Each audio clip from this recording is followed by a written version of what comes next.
Good afternoon, students. In this class, I am going to discuss with you about pencillium sexual reproduction.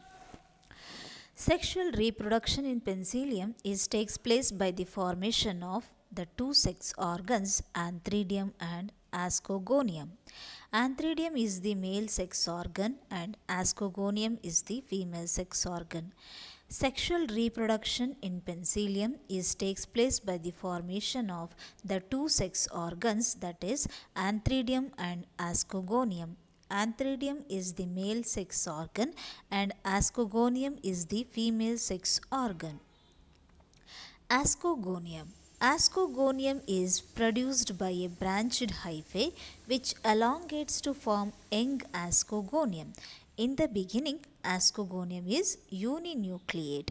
The tip of the ascogonium is curved, which results in the formation of hook-like structure. The nucleus of the ascogonium undergoes repeated division, which resulted in the formation of 32 to 64 nuclei. Ascogonium is produced by the branched hyphae which elongates to form the ascogonium.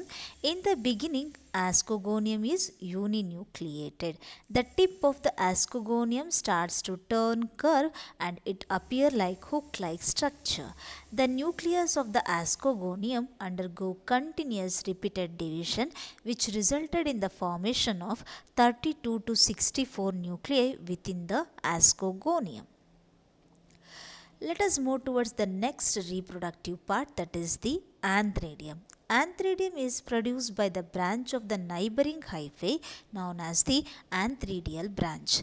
The antheridial branch coils around the base of the ascogonium. The antheridium is uninucleate in the nature. A septum is formed towards the apex of the antheridial branch which separates antheridium proper from the rest of the branch. The tip of the antheridium comes in contact with the ascogonial wall. According to the Danger, there is no transfer of male nucleus to the ascogonium. But according to some other scientists, male protoplasm is transferred to the ascogonium takes place. Antheridium. Antheridium is produced by the branch of the neighboring hyphae which is known as antheridial branch. The antheridial branch starts to coils around the base of the ascogonium. The antheridium is usually uninucleated in nature.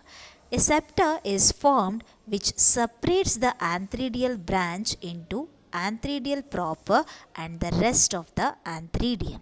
The tip of the antheridium, when comes in contact with the ascogonial wall, it starts the reproduction. According to the Danger, there is no transfer of the male nucleus takes place into the ascogonium. But according to some of the scientists, the protoplasmic content of the male is transferred into the ascogonium. The nuclei of the ascogonium starts to undergo pairing which is known as autogamous pairing. Each pair is dikaryon at this stage of the ascogonium undergoes septation resulted in the formation of dikaryotic cells. This stage is called as dikaryotic stage which is most important in sexual reproduction. Some of the ascogonous initial produces the hyphae which is called as ascogonous hyphae. At this stage, the entire ascogonium is surrounded by a sterile hyphae which is called as T hypha. The nuclei of the ascogonium undergoes the pairing which is known as autogamous pairing. Each pair is dikaryon at this stage. The ascogonium undergoes the septation resulted in the formation of the dikaryotic cell. This stage is called as dikaryotic stage which is most important in sexual reproduction. Some of the ascogonious initial produces the hyphae and such hyphae is called as the ascogonous hyphae. At this stage, the entire ascogonium is surrounded by the sterile hyphae and now it is called as the T hypha. The terminal cells of the ascogonous hyphae function as ascus mother cell. The two nuclei unite to form a single nuclei which is diploid in number, which undergoes continuous meiosis and mitosis, which resulted in the formation of 8 haploid nuclei. These nuclei later becomes 8 ascospores. The terminal cells of the ascogonous hyphae functions as the ascus mother cell. The two nuclei unite to form a single nuclei which is diploid in number, which undergoes continuous meiosis and mitosis, resulted in the formation of 8 haploid nuclei. These nuclei later becomes the 8 ascospores within the ascus. Let us move towards the fruiting body of the pencillium. The fruiting body of pencillium is called as the clistothecium. It is the ascocarp of the pencillium, that is fruiting body of pencillium, which is usually closed spherical in nature. This clistothecium is having an outer wall called as the peridium. Peridium is made up of two wall layers, that is outer protective layer and inner nutritive layer.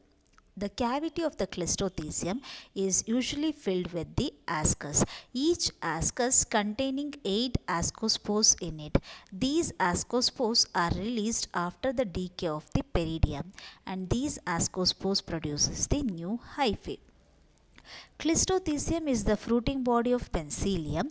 It is also called as the ascocarp. It is closed spherical structure. It is having an outer layer called as the peridium, which is differentiated into two layers. The outer layer is protective in nature and the inner layer is nutritive in nature.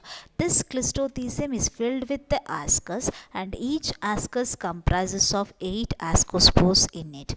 These ascospores are released after the decay of the peridium, and these ascospores produces the new hyphae. Let us move towards the economic importance. Pencillium is got from the species Pencillium notatum and Pencillium chrysogenum. Penicillin is got from the species Pencillium notatum and Pencillium chrysogenum, and this penicillin drug is discovered by Alexander Fleming. It is used in the manufacture of organic acids like the fumaric acid and the malic acids. Penicillium italicum and Penicillium digitatum causes the decay of citrus fruits. This is the economic importance of penicillium. Penicillin is originated from the two species, that is Pencillium notatum and Pencillium chrysogenum, and this was discovered by Alexander Fleming. It was also used as the organic acids like the fumaric acids and the malic acids, and Penicillium italicum, Penicillium digitatum causes the decay of the citrus fruit. This is the economic importance of penicillium. Thank you.